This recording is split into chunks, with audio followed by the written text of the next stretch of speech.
અમદાવાદમાં મેઘાણીનગરમાં એક ગંભીર અકસ્માત થયો। કાર ચાલકે ફૂલ સ્પીડમાં એક્ટિવા ચાલકને કચડ્યો।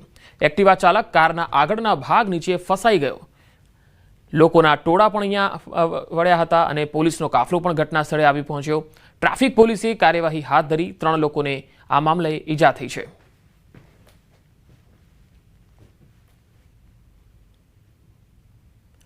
તો મેઘાણીનગરનો આ ગમખ્વાર અકસ્માત તમે જોઈ શકો છો કે એક કાર ચાલકે એક્ટિવા ચાલકને જ્યારે અડફેટે લીધો ત્યારે આ એક્ટિવા ચાલક કારના આગળના બોનેટની નીચે ફસાઈ ગયો હતો। આ ઘટના બાદ સ્થાનિક લોકોના ટોળા મોટી સંખ્યામાં ઉમટી પડ્યા હતા અને જે ઘાયલ લોકો હતા તેમને સારવાર માટે 108ને પણ બોલાવવામાં આવી હતી। પોલીસની ટીમ પણ અહીંયા આવી પહોંચી। સુરતના ગોડાદરા વિસ્તારમાં અકસ્માત। અહીંયા રાહદારી પરિવારને રિક્ષાએ અડફેટે લીધા। એક જ પરિવારના 4 લોકોને અડફેટે લીધા। ગોડાદરાની ધ્રુવ પાર્ક નજીક આ ઘટના બની। આ તસવીરમાં તમે જોઈ શકો છો આખો અકસ્માત સીસીટીવીમાં પણ કેદ થયો છે।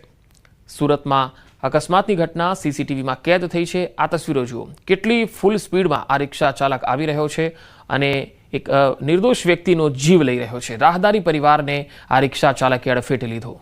રિક્ષા એટલી સ્પીડમાં હતી કે જે રાહદારી ત્યાંથી જઈ રહ્યા હતા તે પોતાનો જીવ બચાવી શકે અથવા તો ભાગી શકે એટલો સમય પણ નહોતો।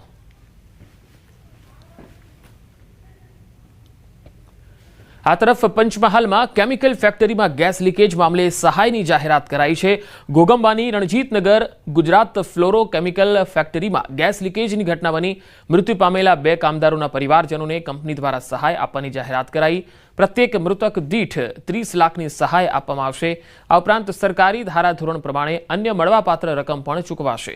હાલ જે ઇજાગ્રસ્ત કામદારો છે તેઓની સારવારનો તમામ ખર્ચ ઉપરાંત જ્યાં સુધી ફરજ ઉપર ન આવી શકે ત્યાં સુધી પગાર પણ આપવામાં આવશે। હાલ ગેસ લીકેજની દુર્ઘટના બની ત્યારે જે પ્લાન્ટમાં બની હતી એ પ્લાન્ટને પણ હાલમાં બંધ રાખવામાં આવ્યો છે। हमें गहरे दुख के साथ बताना पड़ रहा है कि इस दुर्घटना में 2 लोगों की मृत्यु हुई है और कुछ लोग उसमें घायल हुए हैं। कंपनी ने प्रत्येक दिवंगत कर्मचारी के और जो भी लोग जो उस घटना में प्रभावित हुए हैं, जिनकी मृत्यु हुई है, उनको 30 लाख रुपए प्रत्येक परिवार को देने का डिसीजन लिया है। और जो लोग घायल हुए हैं इसमें उनका बेस्ट ट्रीटमेंट हो सके ये कंपनी इंश्योर कर रही है।